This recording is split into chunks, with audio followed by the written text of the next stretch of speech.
I've been out of town for almost 7 days, and I thought I would show you how I care for my plants after I get back from vacation, as well as how some of my plants are doing. I do have some strugglers in the mix, so that's unfortunate. Watering everything, cleaning everything up so that it's looking spick and span after a 7-day hiatus. I don't do anything special before leaving on vacation. I just water anything that looks like it's getting close to needing to be watered and fill up any water vessels. So yeah, I mean, I just kind of deal with any issues that arise while I'm gone, whether it be plants getting too thirsty, losing leaves, anything like that when I get back. So that is what this video is going to be, getting my plants back up, spick and span like they were before I left. Pretty much just things are super thirsty. Yeah. No. No, baby, quiet. Never. Oh, okay. Pretty much all of my plants right now need to be watered. So when I have this many plants that need to be taken care of right now, what I'll do is I will actually mix my liquid dirt. I take 1 capful, put it into a gallon of water, and then I'll go ahead and fill up my bathtub, add liquid dirt straight into the bathtub. And I know, okay, oh my gosh, I have something to show you. Wow, that really caught me off guard. My Hoya carnosa compacta is about to bloom. There are peduncles. This is actually one of my favorite blooming Hoyas because for the most part, I hate the smell of Hoya blooms. This one smells like chocolate covered maraschino cherries and I think it's delicious. So I am very, very excited for this. Something I did notice with mine last time it bloomed, I only could smell that in the evening, which was really cool, like at nighttime. Oh, it's such a cool plant. So anything that is in sphagnum moss, where, let me show you an example. Like this plant in sphagnum moss without a drainage hole that I can't just put into the bathtub to soak water up from the drainage holes. I'm just gonna add a bit of my dark liquid dirt jug, add a bit to the pot, then water just with regular tap water until it's saturated. And that's what I'm gonna do for basically everything that I can't just move into the bathtub. So this, it's very much turning toward the window, so it's kind of hard to tell what it is. It is my elbow syngonium. So I can't move this plant because I do actually have this vine taped to the wall. I was hoping it would help it grow up a little bit bigger, but it's not really working. Anyway, I can't move this plant from the spot without having to retape it. So add some of the liquid dirt, go in with water until it's fully saturated. And I do have this, where this isn't a terracotta with a drainage, I do have it sitting in a crystal saucer thing. I am gonna go ahead and remove these dead, dried up leaves.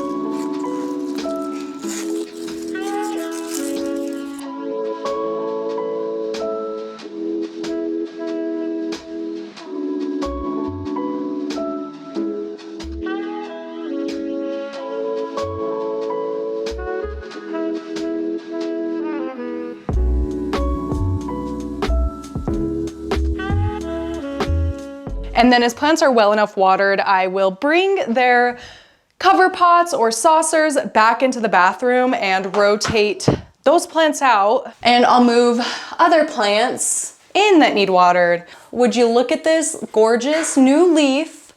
But that's not all. There is actually another on the way right here. So that's really cool. I'm excited to see if it'll be equally as beautiful as this one.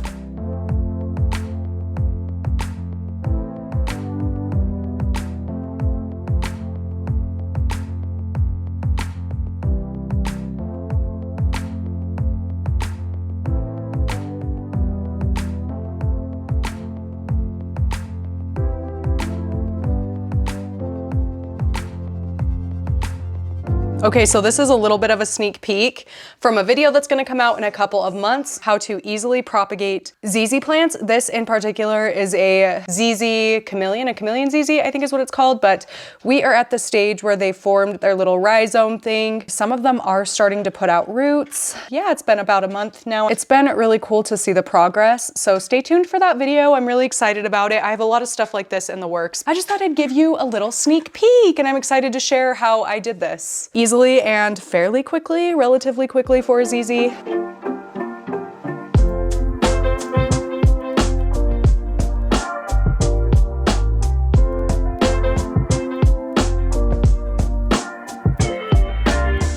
I should probably water the mother plant to those little ZZ babies I just showed you. This is the mother plant. You guys may have seen me haul this in my most recent big box shopping video. I love it. I'm so glad I went for it. So yeah, I'm just gonna, I could pull this out of the cover pot, but it's easy enough to just water like this. Ooh. So this is actually one of the thirstier plants in my house. This is my philodendron heartleaf, and as you can see, it is so wilty, so thirsty. It needs some nutrients, it's looking like. The leaves are coming in super small.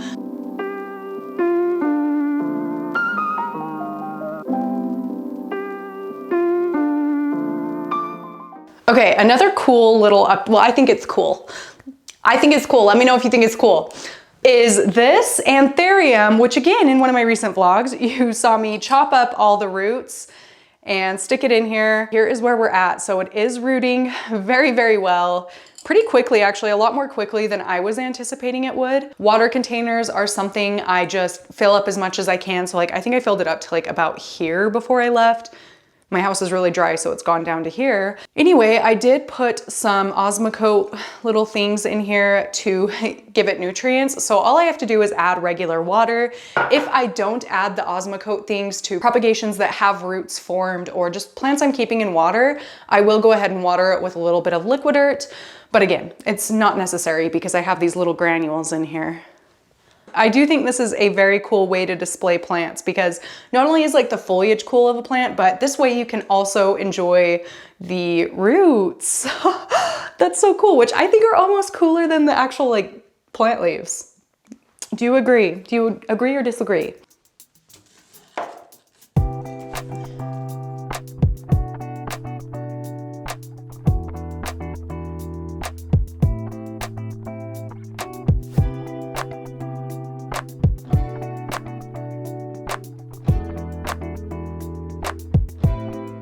That's so weird. I must have overwatered it.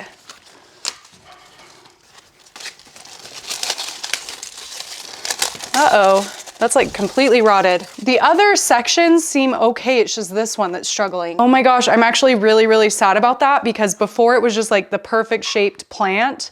And now it just has that bare thing in the middle that looks so awkward. I'm so mad at me for doing that and sad for the plant.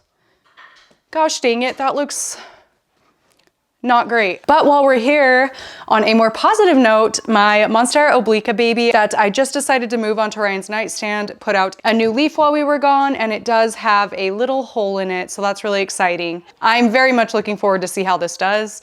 And okay, I already showed this one, but I'm gonna show you again because it is still something positive to me, but the new leaf on, well, the new-ish leaf on this Anthurium crystallinum is still doing swell. Very, very happy about that. We'll see. Looks like it's gonna get a new leaf right here. Please stay happy. When I say did nothing special to take care of these plants, I mean I didn't put grow lights on timers, so none of the grow lights in my bedroom switched on, except for the ones in the basement did, but not up here. I didn't send anybody to water them or anything, and I didn't, you know, do the thing where you like put a bowl of water and then string cotton rope to each of the plants to help wick it to them.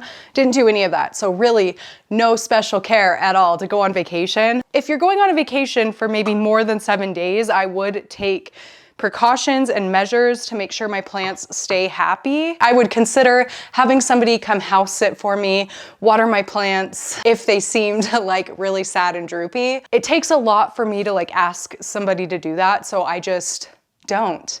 And then I deal with the consequences later.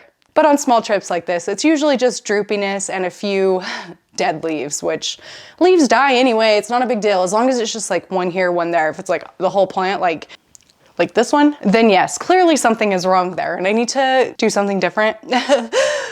The moral of the story is that I know a lot of you struggle with what to do with your plants when you're on vacation, but I am here to tell you that it's okay to not care for them for 7 days. Although there may be some dead leaves, a little bit extra dryness, some droopiness, a little bit slowed growth while you're gone, when you come back, you can just deal with the issues that arose. Like I literally did not take care of my plants for 7 days and I had a few dead leaves, nothing too drastic. And I could just easily water everything, and now we are good as new, like good to go. They're doing fine, so it doesn't have to be like a super stressful thing where every time you go out of town for a few days, you have to find somebody to watch your plants.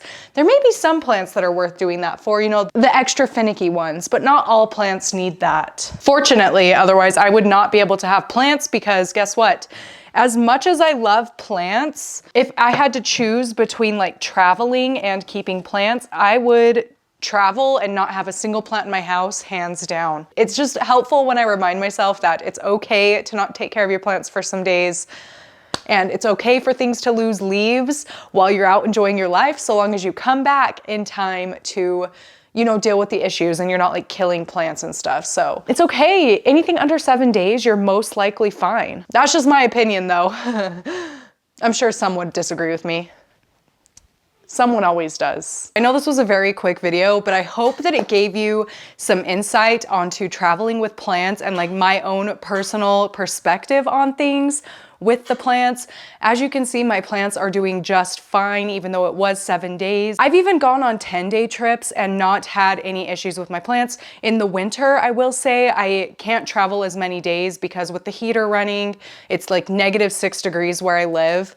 The heater's running constantly, it dries out the air too much, and I can't go much more than 7 days without having to have someone stop by my house and water my plants. But in the spring, summer, fall, when the heat isn't running as often, so my home is just naturally a little more humid, I can go on like 10-day trips without issue. And that's just my personal insight, experience. It may be a little bit different for you in your own individual home climate. Roughly, I'm going to guess it's going to be about the same. So it does also kind of depend on the potting mix you use. If you make a more dense mix, you will be able to get away with more infrequent waterings. So really longer trips at the end of the day. But if you use a more airy mix like I do with some of my plants, you may not be able to go as many days without watering those plants because they will dry up faster because there's much more like air circulation down into the substrate, into the pot. So just another thing to keep in mind. Thank you so much for watching this video. I hope you gained something from it, whether it be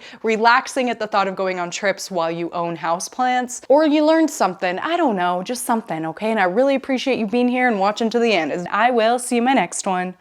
Bye! That was really hard because I'm sick. Also, it's Kai's 3rd birthday, so how old are you? 3. That's 1, 2, 3, 4. If you're 3, you hold up this many fingers. Whoa.